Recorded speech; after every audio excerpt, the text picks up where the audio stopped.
autoridades tradicionales de los pueblos mayas de la península de Yucatán, de Quintana Roo, ciudadanos gobernadores de Tabasco, de Chiapas, Campeche, Yucatán y Quintana Roo, autoridades civiles y militares.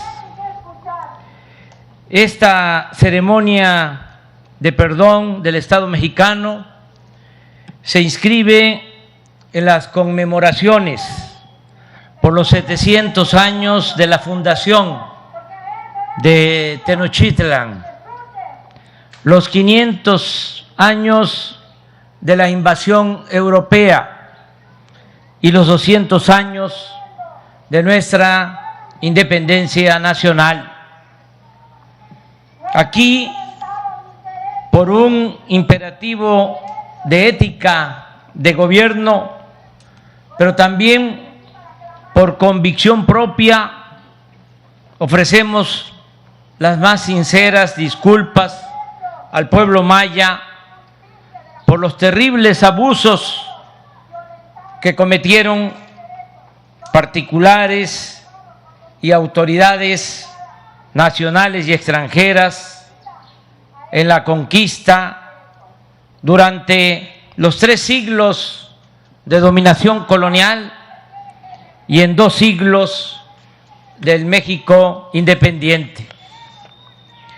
En 1849, tras el inicio de la rebelión de los mayas de Yucatán, buena parte de lo que ahora llamamos opinión pública era, aunque nos parezca increíble, favorable a acabar con la población indígena.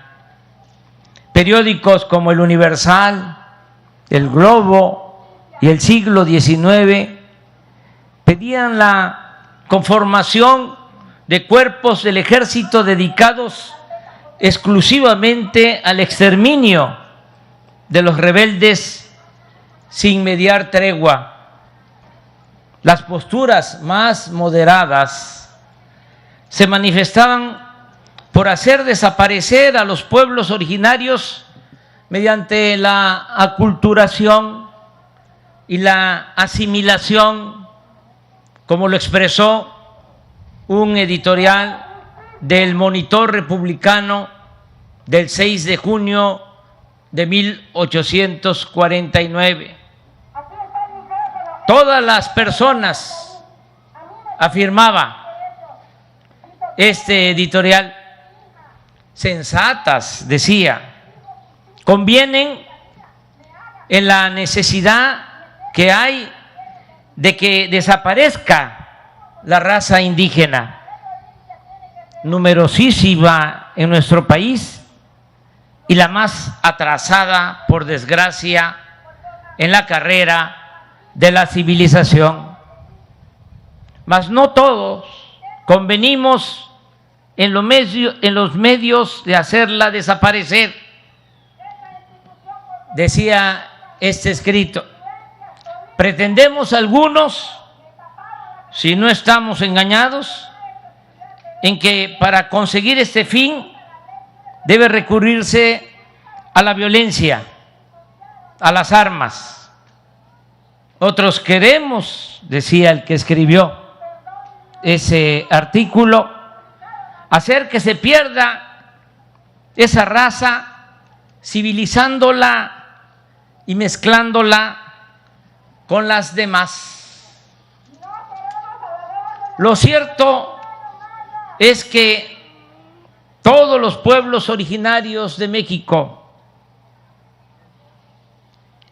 todos los pueblos, hasta la actualidad, han sufrido la explotación, el despojo, la represión, el racismo, la exclusión y las masacres.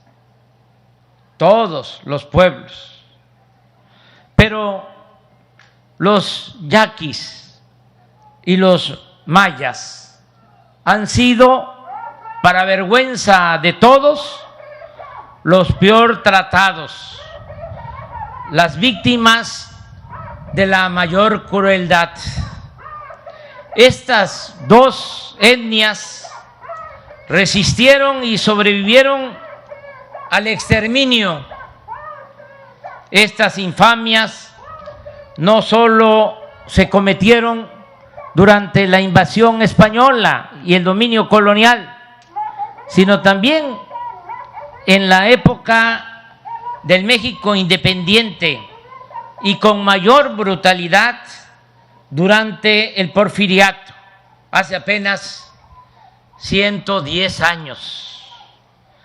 La dictadura de Porfirio Díaz, que se abatió sobre México por 34 años, de finales de 1876 a mediados de 1911, despojó de sus tierras a las comunidades indígenas para beneficiar a particulares, nacionales y extranjeros. La ideología dominante de entonces sostenía que los indígenas debían trabajar como peones y ser entregados, como la tierra, el agua, el petróleo y los bosques, a los llamados hombres de negocios, para conseguir así el ansiado progreso del país. Desde luego, como se hizo durante el reciente periodo neoliberal y en todos los periodos de saqueo, los gobernantes de aquel entonces empezaron a arreglar o ajustar el marco legal.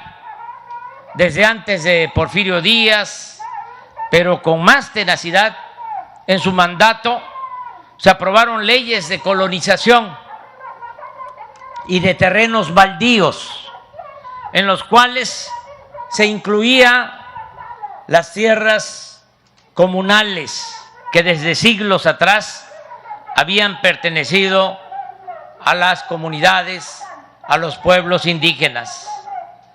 La fórmula de este despojo la explicó el mismo Porfirio Díaz en uno de sus informes. Sostenía: en el Plan General de Mejoras para activar los progresos de la República, no podía descuidarse la colonización, pues es una necesidad de primer orden el poblar las vastas regiones hoy desiertas de nuestro territorio, que solo aguardan la mano del hombre para derramar para el país la abundancia y la prosperidad.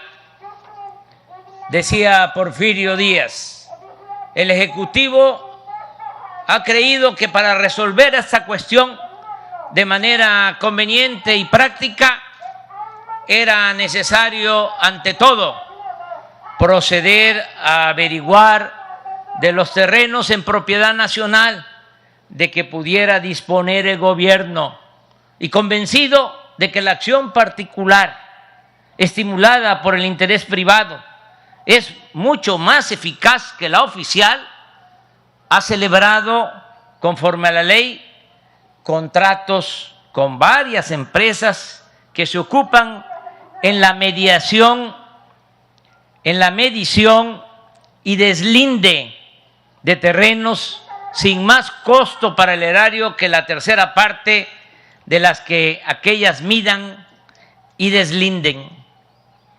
Las compañías deslindadoras, inicialmente fundadas por 29 personas influyentes de las altas esferas oficiales, concentraron grandes extensiones del territorio nacional, incluidas, como ya lo señalamos, las tierras que poseían los pueblos indígenas desde antes de la conquista y que en muchos casos contaban con títulos de propiedad que les habían otorgado las autoridades coloniales.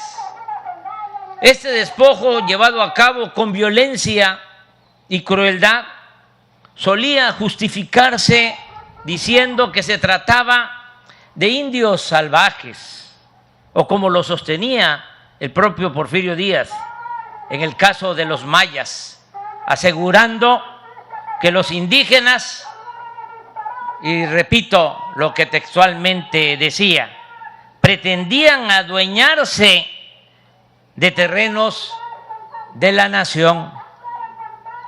Durante todo el tiempo que duró la guerra contra los mayas, el dictador rendía cuentas en sus informes oficiales de su vergonzosa actitud y agresión. Por ejemplo, en 1901 dio a conocer que estaba a punto de aplastar la rebelión de los mayas de Yucatán. Al año siguiente, también en su informe, los consideró sin iniciativa para combatir y los tachó de grupos errantes que resistían en la selva sin someterse. El mismo Porfirio incluso llegó a justificar en 1902 la creación del territorio federal de Quintana Roo sobre una extensa porción del estado de Yucatán, diciendo que esa espaciosa, lo cito textualmente, esa espaciosa zona del suelo mexicano conquistada palmo a palmo a las tribus rebeldes que de ella se habían adueñado, sería entregada a la benéfica influencia de los capitales y tendría de parte del gobierno federal una vigencia efectiva fundada en elementos sólidos para garantizar su desenvolvimiento sin dificultad de ninguna especie, a la par que la mayor eficiencia en asuntos de orden administrativos. Las llamadas campañas contra los mayas, los mayos y los yaquis fueron en realidad una segunda conquista, no menos brutal que la de 1521. Una vez más, los bárbaros eran quienes, mediante la fuerza, despojaban y trataban como extranjeros y hasta como invasores a los dueños originarios de las tierras, mediante una guerra cruel y dispareja, para la cual el régimen adquirió las más sofisticadas armas de la época, además de un número indeterminado de cañones. Se compraron 42,000 fusiles y 9,000 carabinas Mauser, un armamento muy superior en todos sentidos al que antes era reglamentario. Este armamento era utilizado por soldados, en su mayoría indígenas, para masacrar por órdenes superiores a sus hermanos del mismo origen y de la misma cultura. Aquí, en la península de Yucatán, estuvieron los militares más sanguinarios del ejército. Aquí estuvo Victoriano Huerta, Aureliano Blanquet, Abraham Vandala, Ignacio Bravo, entre otros. Téngase en cuenta que los más famosos soldados de la dictadura porfirista hicieron la mayor parte de su carrera militar reprimiendo movimientos políticos opositores, sofocando rebeliones campesinas y combatiendo a indígenas, los cuales en esa época era indispensable para adquirir fama de hombres rectos y enérgicos a fin de escalar hasta los peldaños más altos del poder. Inclusive, durante la guerra contra los yaquis y los mayas, oficiales de alto rango recibían medallas al mérito militar como gratificación por sus infamias. Destaco que hacia 1903 Victoriano Huerta, teniendo como segundo al mando a Aureliano Blanquet, fue jefe provisional del territorio de Quintana Roo. En ese tiempo Huerta consumó la matanza de Akumal y por esta hazaña represiva fue ascendido a general de brigada. Años más tarde, en 1913, Huerta y Blanquet ordenaron el asesinato del presidente Francisco I. Madero, nuestro apóstol de la democracia, y del vicepresidente José María Pino Suárez. El 2 de abril de 1904, al tiempo que conmemoraba como cada año su triunfo contra las tropas francesas en Puebla en 1867, Porfirio Díaz declaraba formalmente concluidas las interminables campañas de pacificación de Sonora y Yucatán y se otorgaba a sí mismo el cordón militar. Leo textualmente lo que decía ese manifiesto: por haber concebido y llevado a buen término la campaña contra los indios salvajes de Yucatán. A pesar de la bárbara agresión de la dictadura porfirista, los mayas de la península de Yucatán aprendieron a resistir en la selva y algunos, no muchos, lograron sobrevivir. En ese entonces, en Quintana Roo, por cada habitante civil habían 2 soldados. Sin embargo, la colonización fracasó, entre otras cosas, porque no era fácil para un extraño a este medio enfrentar las enfermedades tropicales, como el paludismo, la funesta malaria.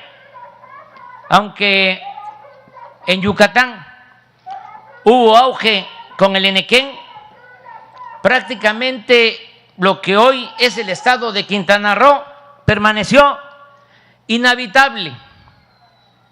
En el censo de 1910, mientras Yucatán contaba con 339.613 habitantes, en Quintana Roo solo había 9.109 personas. Por cierto, en ese tiempo el periódico oficialista El Universal, en respuesta a una denuncia sobre la esclavitud, sostenía sin recato alguno que se trataba de un mal necesario, pues era una forma de progreso económico, y ponía como ejemplo a Yucatán, cito, donde el progreso del Enequén se debía a la esclavitud de los mayas. En Quintana Roo solo se acaparó la tierra, pero no se produjo nada. Había algunos campamentos de corte de madera, pero la mayor parte del territorio estaba abandonado. Los terratenientes porfiristas ni siquiera conocían sus propiedades. Rodolfo Reyes, hijo del general Bernardo Reyes, fue beneficiado con una gran extensión de terrenos nacionales aquí en Quintana Roo. Y un hermano del maestro Justo Sierra, secretario de Educación en el Porfiriato, de nombre Manuel Sierra Méndez, era dueño de toda la isla de Cozumel. Otro dato doloroso, aterrador, es que Quintana Roo en ese entonces era una enorme cárcel donde venían a pagar sus condenas los opositores al régimen porfirista. Fueron esos reos quienes con trabajos forzados reconstruyeron el pueblo de Chan Santa Cruz tras la derrota de sus fundadores mayas a manos del general porfirista Ignacio Bravo. En el archivo de Porfirio Díaz hay un reporte en el cual le informan que el 1 de junio de 1907, 5 meses después de la huelga y de la matanza de Río Blanco, el vapor Progreso zarpó de Veracruz con 16 dirigentes obreros detenidos y deportados a Quintana Roo, y poco después regresó por 22 opositores más. La mayoría de los presos enviados a Quintana Roo no logró sobrevivir a la dureza del sistema carcelario, a los malos tratos y a las enfermedades causadas por un clima al que no estaban habituados. ¿Quién iba a pensar que la otrora Siberia mexicana, Siberia tropical, como se llegó a conocer a Quintana Roo, se convertiría con el tiempo en una de las regiones turísticas más importantes del mundo? Ahora este estado, según el censo de 2020, cuenta con 1.857.000 habitantes y es el estado que ha registrado mayor crecimiento demográfico en el país durante las últimas décadas. Cancún, toda la Riviera Maya, con su belleza natural, el mar Caribe color turquesa y sus majestuosas zonas arqueológicas causan asombro a millones de visitantes de todas las latitudes. ¿Qué pedimos? ¿Qué exclamamos? Que ese esplendor actual de la región no nos haga olvidar que aquí viven los descendientes de quienes padecieron las más inhumanas de las injusticias, la guerra de exterminio.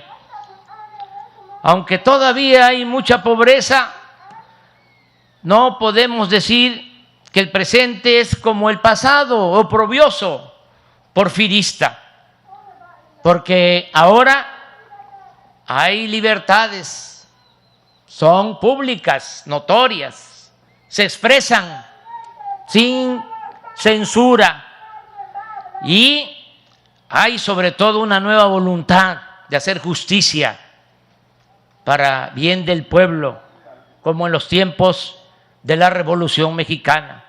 Tan es así que por eso estamos aquí ofreciendo perdón y exponiendo que jamás vamos a olvidar a los pobladores del México profundo. Si tuviera que decir en una frase qué busca el gobierno que represento, repetiría: por el bien de todos, primero los pobres, y arriba los de abajo, y abajo los privilegios. En fin, nuestro compromiso es escuchar, atender y respetar a todas y a todos, pero dándole preferencia a los más necesitados, en especial a los mayas y a los indígenas de todas las culturas de México.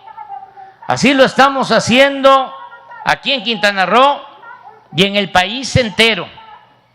No describo programa por programa, acción por acción, beneficio por beneficio, porque estamos en veda electoral y no quiero que se malinterprete o se use de pretexto para que nuestros adversarios conservadores o neoporfiristas nos ataquen, como es costumbre. Agradezco al presidente de la República de Guatemala, nuestra nación hermana y vecina, Alejandro Yamanetti. Agradezco a Alejandro Yamanetti Falla por su participación en este importante acto. Muchas gracias, Alejandro, por acompañarnos aquí en Chan, Santa Cruz.